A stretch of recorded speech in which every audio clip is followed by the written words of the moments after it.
To President Ewa, the Board of Trustees, Provost Owusu-Ansah, esteemed guests, and most importantly, the class of 2023. What a beautiful occasion. I'm honored to share this day with you. Let me begin by congratulating the class of 2023 and acknowledging all that it took for you to get here today. It must feel like just yesterday when you packed your bags, arrived on the Hill, and drank from your calabashes for the very first time. And now, here you are. Take this in for a moment. Today is about you, but it also belongs to the village that helped get you here. Please join me in recognizing those who made this moment possible. Your families, your professors, your wider Ashesi community, and everyone who came from around the globe to celebrate you. I will never forget the day when a former Microsoft executive approached me with a dream. He was on a mission, in his own words, to propel an African Renaissance, to educate ethical and entrepreneurial leaders, to reimagine higher education in his homeland for future generations. There was something in the way he spoke, the passion in his voice, the clarity of his conviction that moved me. In the decades since, I have watched with great pride and admiration as President Ewa's vision comes to life. Your graduation today is further proof that when you dare to dream and begin it now, anything is possible.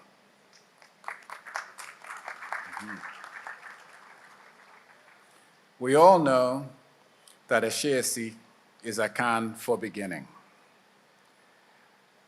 Don't worry, I will not recite everyone's favorite quote from a certain German playwright. But on a day like this, it feels fitting that we return to the spirit behind the name of this esteemed institution. Today may mark the end of your 4 years at Ashesi, but it also signals a new beginning. You have been told time and time again that Africa is home to the youngest population in the world, that it is up to your generation to tackle the continent's and the world's most pressing challenges. Challenges created, even compounded, by my generation and those long gone. But with a task so daunting, you may be wondering, what now? Trust me, I know the feeling. I remember sitting at my own commencement 42 years ago with that same sense of anticipation and unease, wondering how I could possibly meet all that was expected of me. Class of 2023, take a deep breath. I'm not here to add to whatever uneasiness you may be feeling. Instead, my hope is to share what has helped me navigate my life, what has helped me discover my bliss, and to make a positive mark in the world so that you may do the same. I would like to share 3 lessons. First, the value of your education lies far less in the credentials it bestows than in its liberatory potential to guide you towards your purpose. Second, kindness is among the most underrated and most valuable qualities that we can cultivate in ourselves. And finally, while it has become cliché, never underestimate the power of breaking free from your comfort zone. Remember, class of 2023, you are the lucky ones. You begin this journey with a head start and a Ashesi education. But true to that education you've received here, What matters isn't what, but the why it matters. You dabbled in math, science, and engineering, but also studied foreign languages, great works of literature, the visual and performing arts. That you embarked on this cross-disciplinary adventure at an African institution of learning is significant. Because you will soon realize that breadth in your education, that ability to recognize the complexity of our humanity, the contributions of people everywhere, especially as it pertains to Africa and the worldwide African diaspora. This is an incredible gift. In fact, I believe it is the surest path towards your own and our collective well-being. I know that because I was and continue to be the beneficiary of a liberatory education. Allow me to indulge in a little throwback. I was born in 1957, the year of Ghana's independence. I was just 5 years old when my parents sent me to boarding school in the United Kingdom. My early years in the UK were challenging. Many days I felt homesick, sometimes even disillusioned with school, the one thing I thought I was good at. And it certainly didn't help that I was often the lone African in my class, unless I happened to bump into my older brother or a family friend, the other two Africans at my prep school. It wasn't until the later years when I finally discovered my preferred escape. It was the one class where I reveled in my coursework and felt a rare connection to home, my literature class. I remember reading the works of Chinua Achebe and other African authors who understood Africa to be central rather than peripheral to the creation of the modern world. All I wanted to do was read more about Africa, the African diaspora, and its contributions to society. To pass the time, I'd pick up books that my brother started to leave around in the room. The autobiography of Malcolm X, Eldridge Cleaver's Soul on Ice, Maya Angelou's I Know Why the Caged Bird Sings. These books were my first exposure to the struggles of Afro-descendants in the United States, in Europe, and far beyond. As I dove into these seminal works, I couldn't shake the feeling that this was the education I wanted, not the Eurocentric textbooks of my history classes, but it was also the first time I came to understand what education meant to me.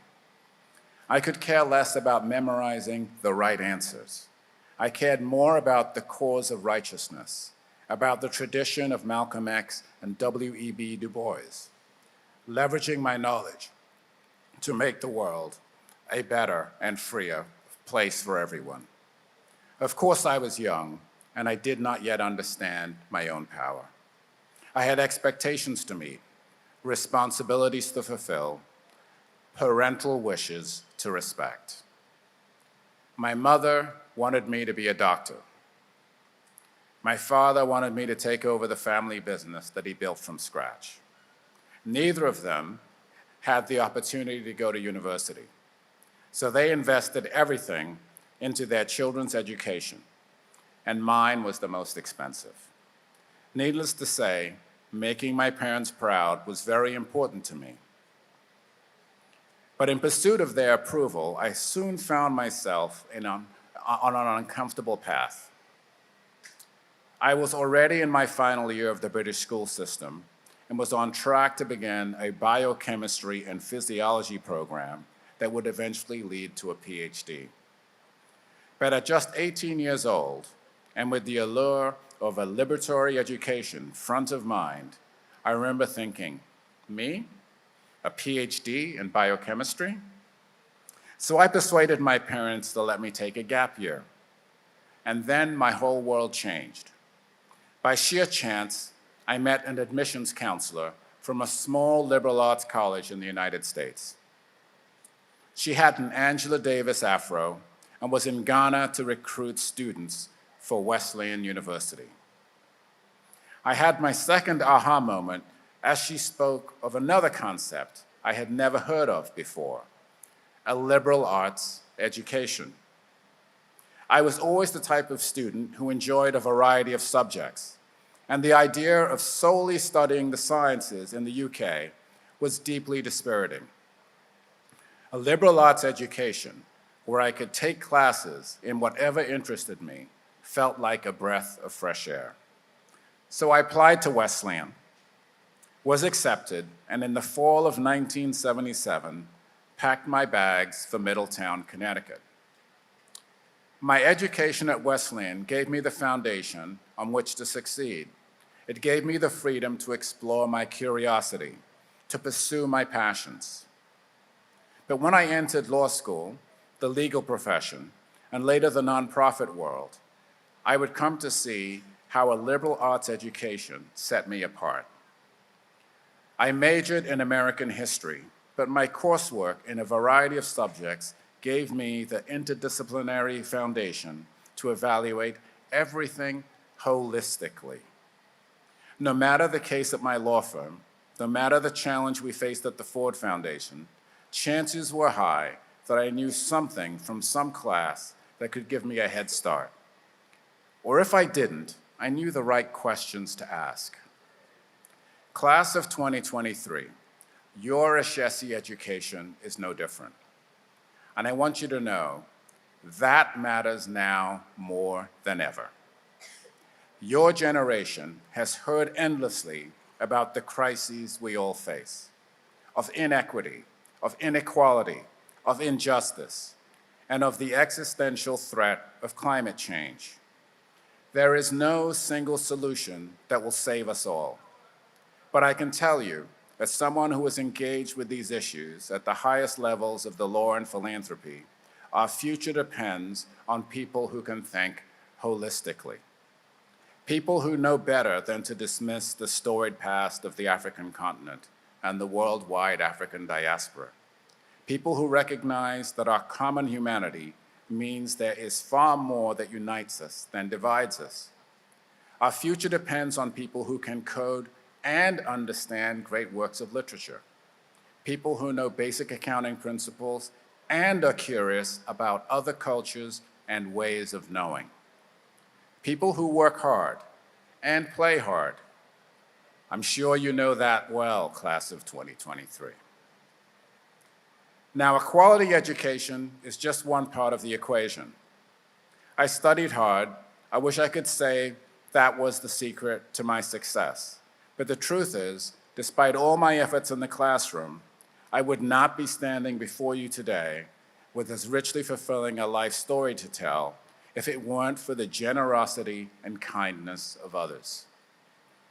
Class of 2023, this is the second lesson I want to share. Kindness may be underrated, but my life has taught me that it is the single greatest virtue. Throughout my journey, and especially at Wesleyan, I had the great fortune of crossing paths with people who took a chance on me out of sheer kindness and generosity. I think of the late Lauren Joyson, that admissions counselor who persuaded me to apply to Wesleyan all those years ago, and who changed my life in ways unimaginable. I think of the late Jerry Long, an African-American professor at Wesleyan's religion department, who saw a confused freshman from Ghana wandering campus and without hesitation invited him to his house for a home-cooked meal. I think of the late Edgar Beckham, the first African-American to serve as dean of Wesleyan, and his wife Rhea, who always looked out for me, kept me well-fed, and nominated me for the Butterfield Prize, one of the highest honors bestowed to a member of Wesleyan's graduating class. And I think of Maura McLean, President Emerita of the Africa-America Institute, the organization I now lead, whose dear friendship and counsel has kept my feet on the ground with every step forward. In their own distinct ways, each of these individuals changed the trajectory of my life. But what united them, what was at the heart of every conversation, every home-cooked meal, every act of mentorship was radical kindness.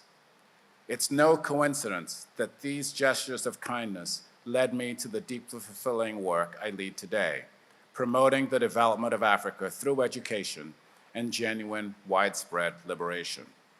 So class of 2023, never underestimate the power of kindness. Never underestimate the power of taking the time to share some advice, of inviting someone over for dinner, of telling someone you believe in them, because I'm living proof that just one interaction can change a life forever. Now, my friends and mentors made my time at Wesleyan special, but it certainly wasn't smooth sailing when I first arrived on campus, which leads me to the third lesson I'd like to share. Comfort is overrated. I don't think I spoke more than a dozen words during my first year at Wesleyan. I didn't understand America at all, especially socially. People were just too friendly. It certainly didn't help that I used to speak the Queen's English. Every time I opened my mouth, jaws dropped. My classmates had never seen someone with such dark skin speak with a proper English accent. I remember when I first arrived in the States, I missed my connecting flight from New York City to Hartford, Connecticut, and ended up staying with a classmate whose mother was on my flight. When school began, her mother saw me and quickly announced to everyone who had come to registration, "There he is." Suddenly, everything stopped, literally. The cars on both sides of the road, passers-by on the street. It even felt like the squirrels and birds had stopped to stare. The entire campus approached me like I was a foreign specimen, mesmerized by the African in town. They asked, "Are you really from the UK and Ghana? Could you say this word for me?" I wish I could tell you this was all a nightmare, but it actually happened. I became even quieter and more reserved. I barely participated in class. I was anxious about making friends. Suddenly, the promise of America felt a lot like my time in the UK. In retrospect, though, the discomfort of that episode was instrumental in my personal growth. It pushed me to find a community of people at Wesleyan who had similar experiences to mine, people who had their own African in town moments. My sophomore year, I found great comfort and refuge in what they called the Malcolm X House, a living space dedicated to the exploration and celebration of the African diaspora. It was a turning point for me, the ultimate intersection of everything I wanted in my undergraduate experience. Later in life, I also began to see how difficulties could be leveraged into advantages, challenges into opportunities. When I entered the legal profession, some still saw me as the African. Even after becoming a partner at my law firm, clients really thought I was the team leader. They'd address my white colleagues, but never make eye contact with me. Meanwhile, I'd sit back, listen, and observe. And when I started talking, I'd see their faces drop. Because I had so much time to read the room, I was able to offer a holistic point of view, just like in my seminars at Wesleyan. I knew how to synthesize information to move us closer to a solution. Suddenly, the African in the room was the partner who got stuff done. As you leave the hill and explore the world around you, you are bound to have moments of discomfort, of embarrassment. Don't let them get to you. Because class of 2023, I'm here to tell you, comfort is overrated. It holds you back. The most fulfilling experiences in life are born from discomfort, when you have to confront your own fears and discover your own limitations. These are the moments when you discover your hidden strengths, when you can turn your weaknesses into superpowers.